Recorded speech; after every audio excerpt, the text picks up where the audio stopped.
Hello, क्या तुमने अभी तक यूक्लिड डिवीजन ऑफ लेमा और एल्गोरिथम के बारे में जाना है क्या? यह क्या है, समझा है क्या? अगर नहीं समझा है तो मेरे इस वीडियो में बने रहो। देखो, Euclid's division of lemma, division, और ये भी, इसमें भी डिवीजन लगा देता हूँ। पहले मैंने लिख लिया क्योंकि टाइम थोड़ा बचत होगा, ज़्यादा वीडियो लंबा नहीं होगा। अब ये क्या होता है लेमा? यह रूल है, यह प्रोसेस है। क्या है? दो इंटीजर a और b है। जब a बड़ा है b से तब a equal to b q plus r, और q और r एक अदर यूनिक इंटीजर है। अब उसके बाद क्या कंडीशन होगा? तो r जो होगा वह हमेशा b से छोटा होगा, और जीरो से क्या होगा? वह बड़ा होगा या बराबर होगा। अब ये a क्या है, बी क्यू क्या है और r क्या है? तुम प्रीवियस क्लासेस में पढ़ा होगा, dividend equal to divisor into quotient plus remainder, भाज्य बराबर भाजक गुना भागफल प्लस शेषफल, ये पढ़ा होगा। तो इसका कंडीशन क्या होता है? कभी भी रिमाइंडर निगेटिव मेथड नहीं होता, और रिमाइंडर से हमेशा बड़ा कौन होता है? रिमाइंडर से हमेशा बड़ा डिविजर होता है। अब यहाँ पे आता है कि ए क्या है? ए डिविडेंड है,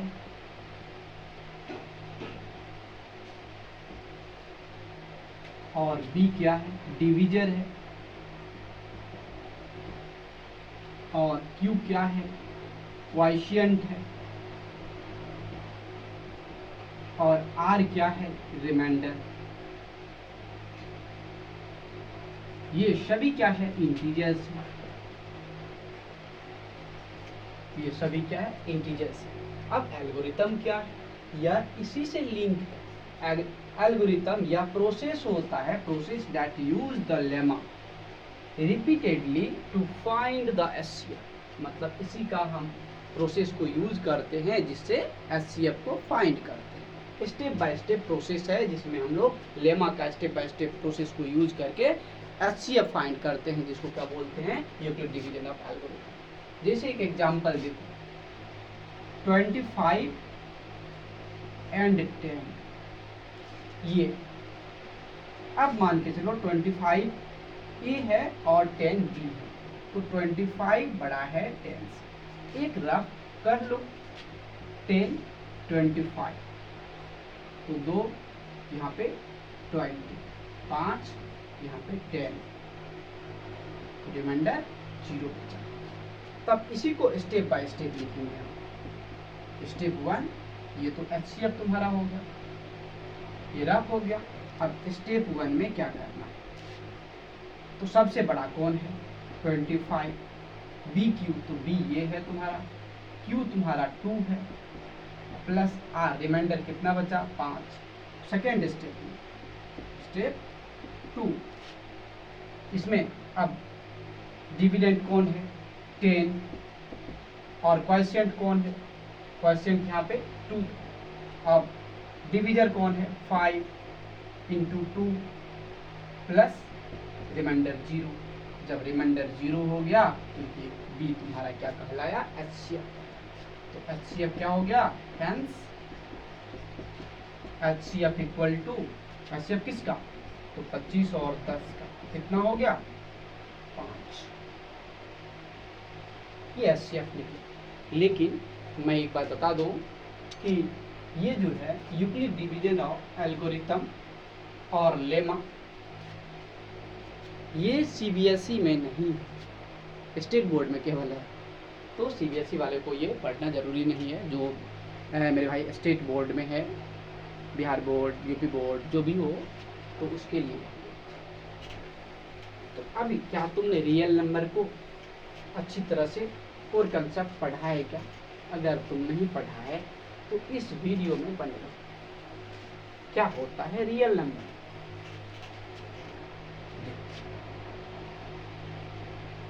रियल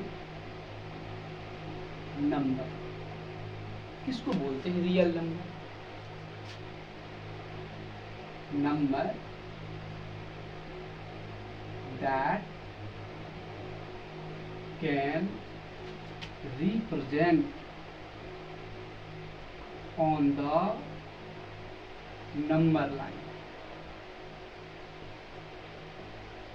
अब तुम बोलेगा कि नंबर लाइन पे तो सभी को रिप्रेजेंट करते हैं। नहीं, इमेजिनरी लाइन नंबर को हम नंबर लाइन पे रिप्रेजेंट नहीं करते। अब इमेजिनरी नंबर क्या? -√5, जैसे √-5, √-2, ये सभी क्या है? इमेजिनरी नंबर है। इसमें इन्वॉल्व रहता है i² = -1। इसको पॉजिटिव कैसे बदलेंगे? देखो, -5 को लिख सकते हैं हम लोग -1 × 5। -1 को क्या लिख सकते हैं हम लोग? i²। तो i² × 5 तो क्या हो गया? √5। ये क्या है? Imaginary number. अब रियल नंबर को कितना बेटा है? 2 है। कौन कौन? तो देखो, इसके पास में 2 कौन है? एक रेशनल नंबर है और एक इरेशनल नंबर है।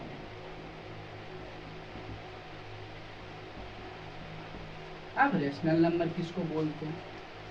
Real number that can be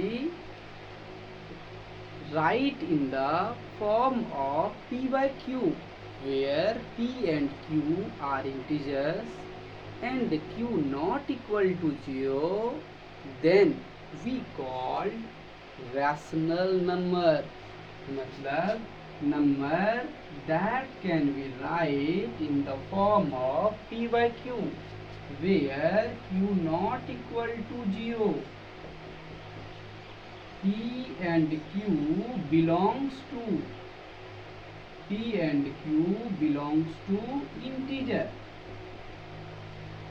integers.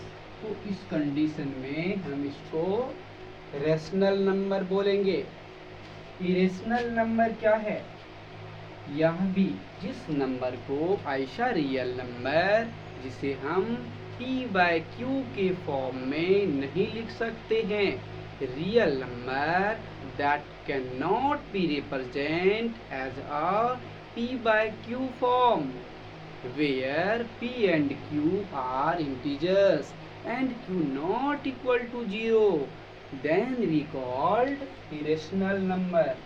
ये भी इसको हम p/q के फॉर्म में नहीं लिख सकते हैं।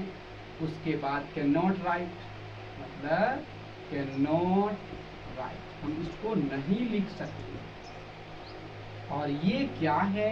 तो मैंने इससे पहले डिस्कस किया, p and q belongs to integer और q के इक्वल में 0 नहीं है, तब वैसा क्या है? वैसा number, such number irrational number है। अब इरेशनल नंबर कैसा होगा? इरेशनल नंबर ये नॉन टर्मिनेटिंग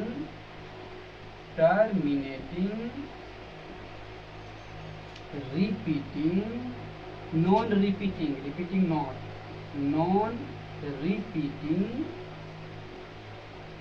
decimal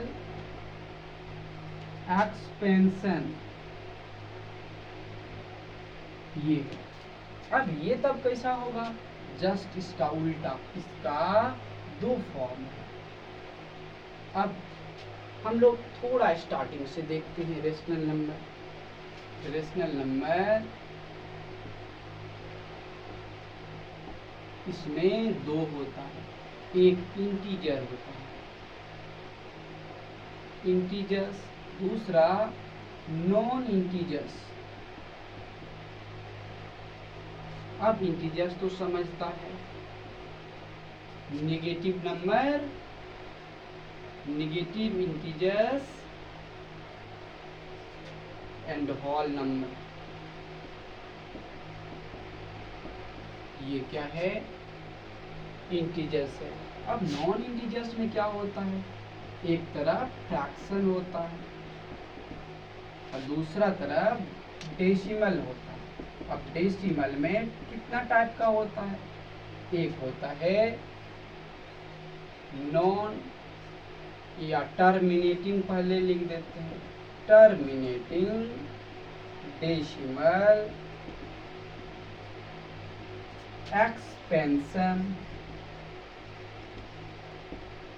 अब दूसरा क्या होता है, दूसरा इसमें क्या होता है, एक है, अगर ये नीचे नहीं दिखाई देगा, देखते हैं यहाँ पर लिख देते हैं, तो नॉन टर्मिनेटिंग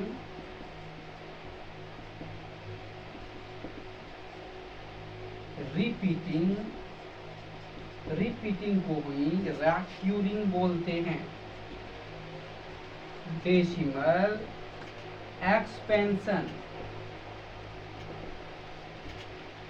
इसी को non terminating repeating decimal expansion बोला जाता है। अब जैसा कि यहाँ तक पढ़ लिया है, अब इसको हम किस तरह के फॉर्म में लिखेंगे, अब बताएगा, फ्रैक्शन दिया रहेगा, अब पूछेगा कि यह बताओ नॉन टर्मिनेटिंग रिपीटिंग डेसिमल है या नहीं। अब terminating decimal expansion, terminating decimal expansion, non terminating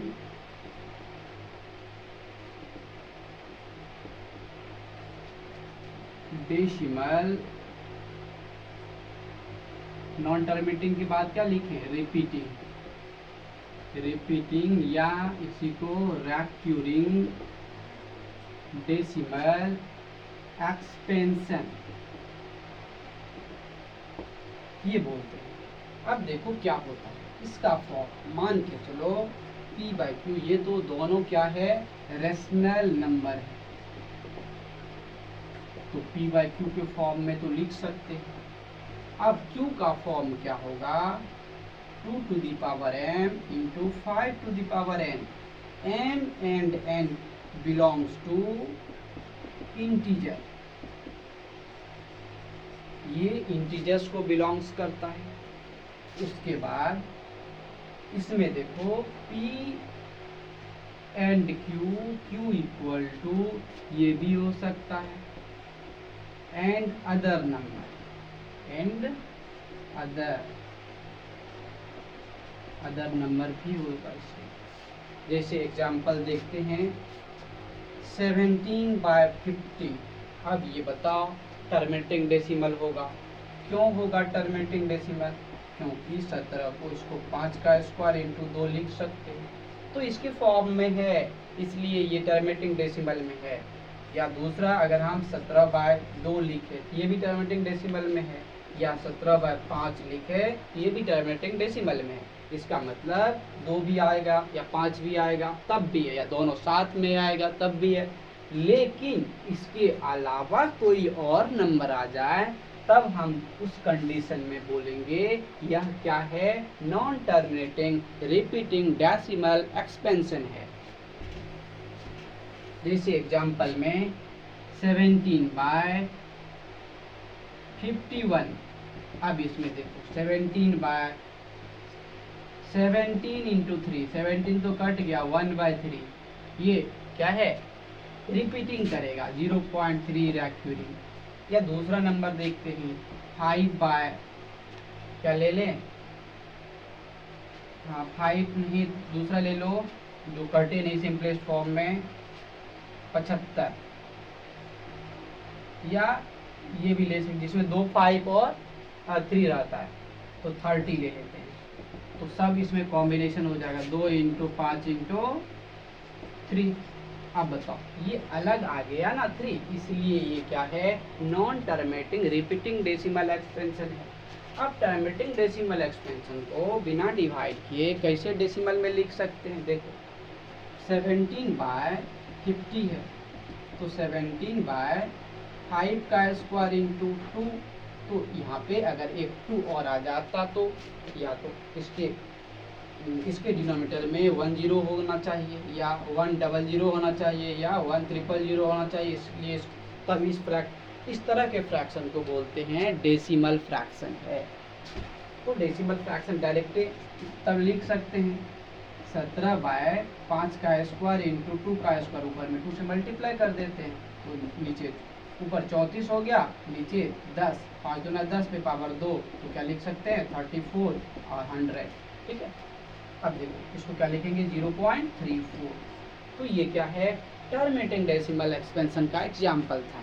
I hope ये सारा कंप्लीट हो गया। ये बहुत ही इंपॉर्टेंट है, हर एक बार एग्जाम में आता है, ऑब्जेक्टिव में खासकर तो ये पूछा ही जाता है, ठीक है। और बिहार बोर्ड के लिए वो जो मैंने बताया था यूक्लिड डिवीजन लेमा का यूज करके यूक्लिड डिवीजन एल्गोरिथम से हम लोग क्या करते हैं एचसीएफ फाइंड करते हैं, उसको भी देख लेना है।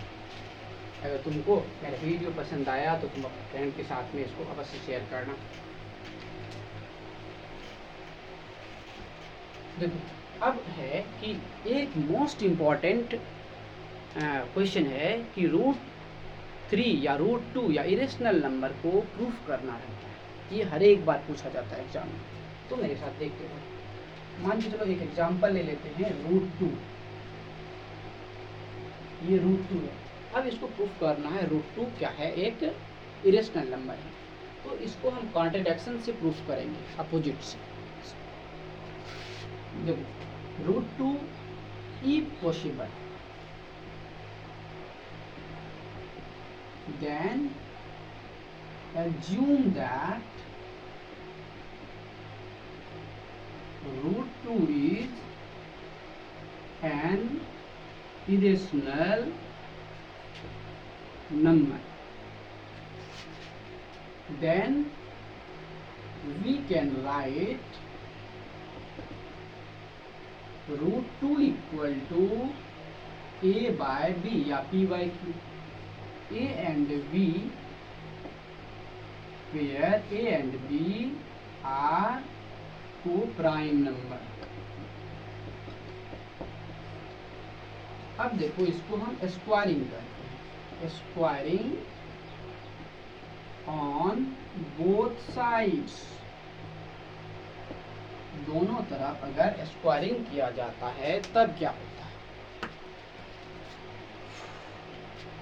Squaring on both side.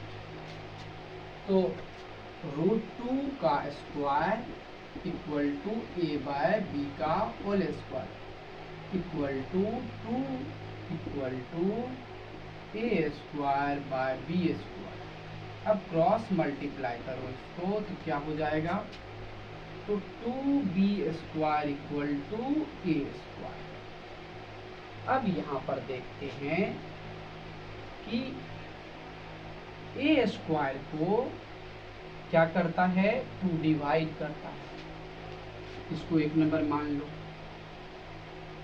2 divides a², तो 2 जो है वह डिवाइड करेगा a को भी, जैसे 25 को 5 डिवाइड करता है, 5 को भी नहीं डिवाइड करेगा कब, कंप्लीटली। तो इसको मान लेते हैं 2 नंबर।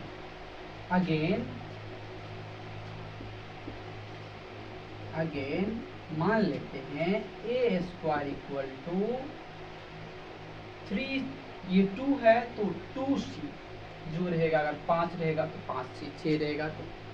अब ये मान लेते हैं, दोनों दिखाना पड़ेगा। तो फ्रॉम इक्वेशन 1 वी हैव, देखो ऊपर में यहाँ पे तो क्या हो जाएगा, 2b² इक्वल टू a²। तो 2b² इक्वल टू, अब यहाँ पर क्या माने हैं, a² equal to 2c, a equal to 2c मान लो, a² सॉरी, तो 2c का होल स्क्वायर, तो क्या हो जाएगा 2b² equal to 4c²।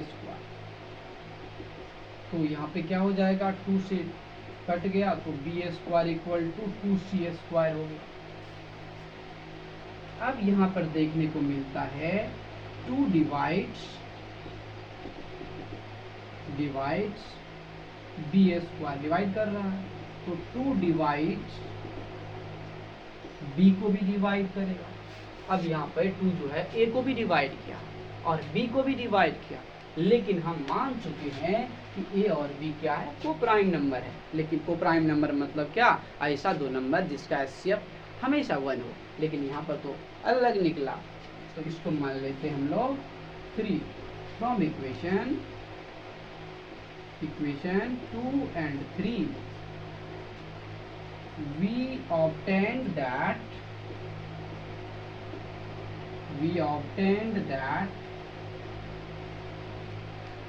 two is the HCF of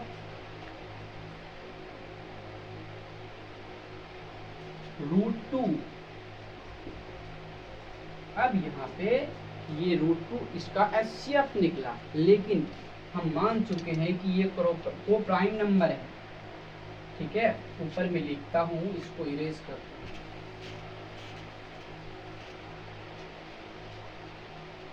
But we assume that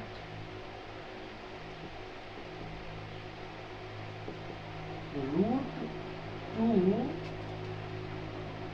we assume that A and B is co-prime number, या R डालो, R co-prime number, ये co-prime number है। But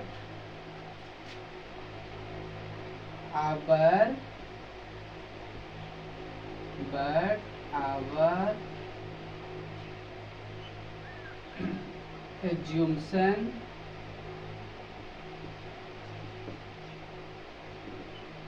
एक minute, assumption is wrong, prove गलत साबित हुआ। तो हम लिख सकते हैं hence √2 is an irrational number, यह एक इरेशनल नंबर है। तो hence प्रूफ, इस तरह से हम इसको प्रूफ कर सकते हैं। और भी इंटरेस्टिंग वीडियो के लिए मेरे वीडियो को अगर तुमको अच्छा लगा तो इसको लाइक करो, सब्सक्राइब करो और अपने फ्रेंड के साथ में ज़रूर शेयर करो, और मुझे ज़रूर फीडबैक दो। अगर तुमको नहीं समझ में आया ज़रूर मुझे कमेंट सेक्शन में बताओ, अगर समझ में आया तब भी कमेंट सेक्शन में बताओ। तो मुझे अगर तुम बताते हो तो मुझे तुम्हारे फीडबैक पर, तुम्हारे बात पे मुझे काम करने का मौका मिलेगा। मतलब कि हम उसी तरह से तुमको वीडियो बना के